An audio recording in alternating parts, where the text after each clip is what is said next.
This is the Tier 10 Swedish auto-reloading heavy, the Kranvagn. A vehicle for many years that I've considered absolutely busted if used correctly. It features a gun that can deal 1200 damage in 6 seconds. It features enough turret armor that literally nothing will ever pen you if used properly. And it's got a super speed boost, so even though you don't have the most mobility, you're still able to get in and much faster out of position. And I should point out that this vehicle already has a fantastic amount of reverse speed, sitting at 18. So with the super speed boost, you can reverse at 28. That's almost the same top speed that this vehicle features. Next update, the Kran is not only gaining about 100 overall DPM, it is also getting more mobility, going to a top speed of 34 rather than 30. It's getting much better engine power, and the vehicle is going to now achieve a top speed of 39 if you're using super speed boost.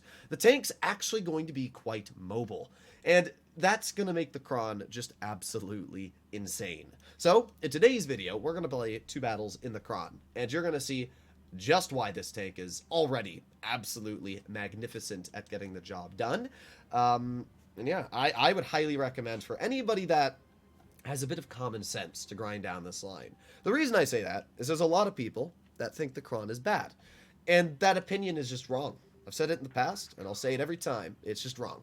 Like, there are so many people out there that always try to say, well, the Kran's great unless you get rushed because you have no teammates or you've dumped your clip and you have no DPM.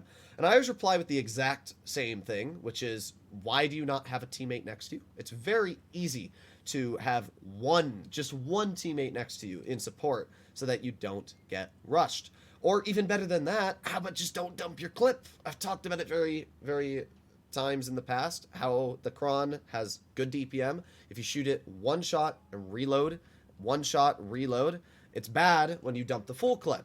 Now, there are situations where dumping the full clip is fine because, you know you're not going to get many shells out in the process, but if you think you're going to get rushed, then don't dump your clip into your opponents. But in this situation here, obviously, it's worth it to dump my shells because there's nothing in front of us. So you can see I've got the majority of my team over towards C.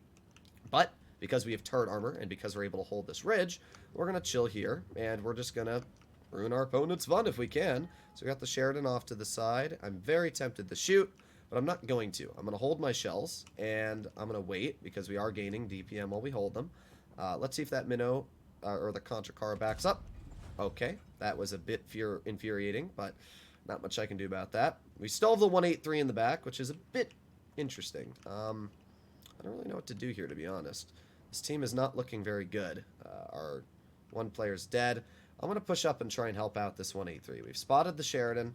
Let's see if we can, well, let's see. 183 actually bonks the crap out of that Sheridan, which is really important. And at this point, we're going to push up and see if we can get some damage into this tank. If we can clear the mobility, that'll actually be really important for our team. So, there you go.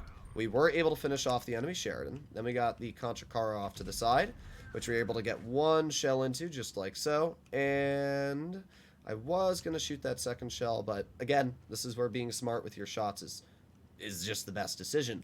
We can reload our clip, and now we can finish off this Contra Cara rather than really worrying at all. So let's aim in. There you go. One nice shell. And there you go. 183 finishes him off. So just like that, the 183 and I have been able to win our flank of the map. And again, notice how in this amount of time that I'm not pushing my opponents, we are able to reload our gun and get more shells once again.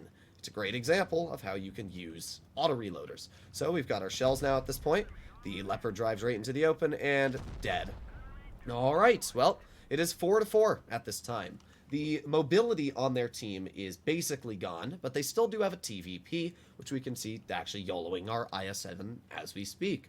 There's not much I can really do about that until we make our way up this hill. So hopefully we can get some damage out. I can't shoot the TVP just now, but we can aim it on that E100. Get one nice tracking shell, 2 nice tracking shells, and 3 nice shells into his vehicle. I gotta let my 183 drive up here as well. But that's not looking good for our team, I will be real. But hopefully our 183 will not kill himself, because it looks like he might just do that. Oh boy, our Skoda has now died.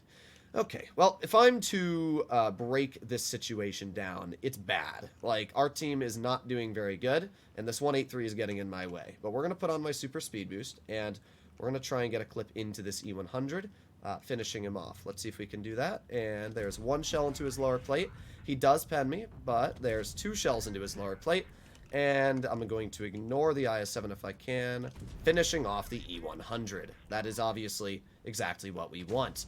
Now, the bad news is, again, there's a TVP on the rear of my teammate. And, yeah, it's not going to matter really what I do in this situation. My team is quite bad. We're going to get a shell into the TVP, but it doesn't matter. Now, anybody that tries to say the Kran was the reason we lost this game, nah. We did 5,500 damage, which was more than we ever needed to. If our 183 was smart, instead of driving up Canyon Hill, he would have stayed behind me, probably more towards A, and he would have covered me. That way, if anything tried to get behind me, the TVP, he could have one-shot the player. If that TVP had died, we basically could have won that game very easily. Unfortunately, when you do 5 times higher than the next player on your team, it's not going to matter. So again, the Kran did a fantastic job. It's just our team fell apart before we literally could do anything about it. Yeah, so a bit unfortunate.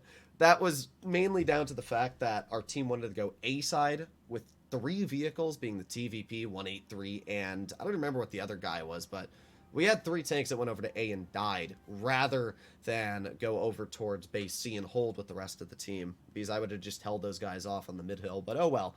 There's not much you can do about bad teammates. We are going to activate our super speed boost and make this crossing very early on. You always want to make the cross if you're going to go to the bridge early, because if you make it later, what's going to happen is you'll probably get spotted in the crossing and shot. And even if you think, well, I might shoot them in the process, why take the risk when you can just safely cross and get into a good early game position? So that's exactly what I'm going to do. Now, they do have 2 tank destroyers, being an FE-217 Badger and a T-30, but I'm not all too worried. All right, well, we have been able to get into this front line position. We're going to aim it on the enemy 752. There's 1 pen into his vehicle, 2 pens into his vehicle, and 3 pens into his vehicle. Just like that, we've been able to deal 1,200 damage, crippling that enemy 752 and basically taking him out of the game. In 3 more seconds, we will have a shell loaded into our vehicle, and just like that, we are deadly. Now, this is a great example.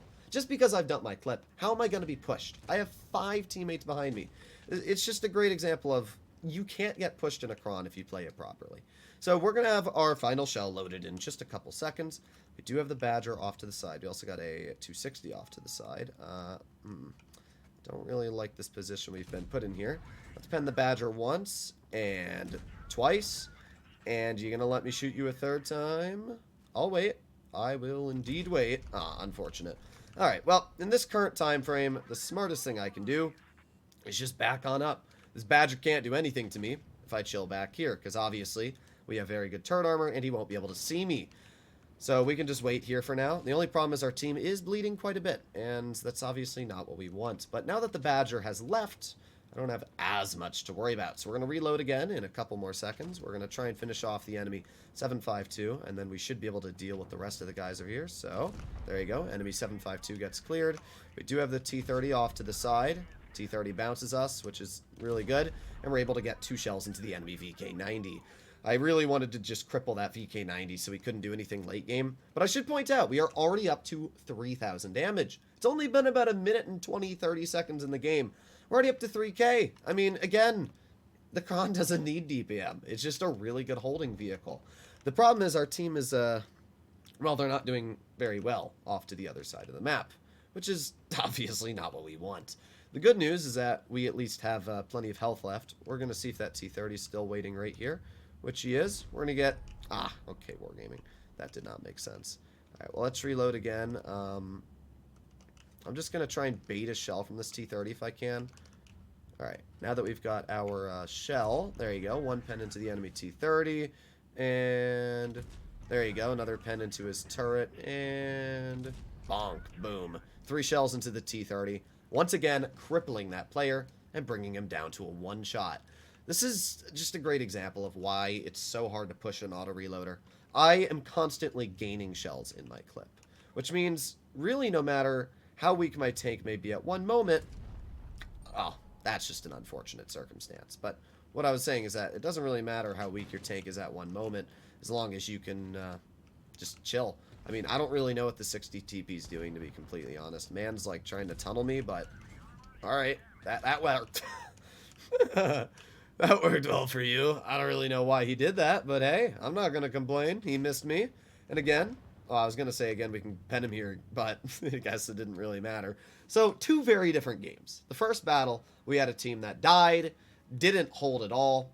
I mean, if our team had literally held for like a solid 20 seconds longer in that Canyon game, we probably could have won, just because I would have been able to help out the IS-7. Unfortunately, the game went so fast that it didn't really matter. But hey, we still did a very solid chunk in both of these games, 5,500 in the Canyon game and 4,500 in this battle. It's a great example of how even in a game that only lasted about, what, 2.5 minutes in total? Let's see how long this game lasted. We can actually take a look. This game was a total of 4 minutes, but a good 50 seconds of it was getting into the front line. So it was about a 3-minute battle, which means that in 3 minutes we were able to farm a good 4,500 damage. That's a lot. That's more than the majority of players will ever get out. So sure, the Kron may not have the most DPM, but it clearly does not matter. Hopefully you enjoyed today's video, and I'll see you all in the next one. Bye-bye.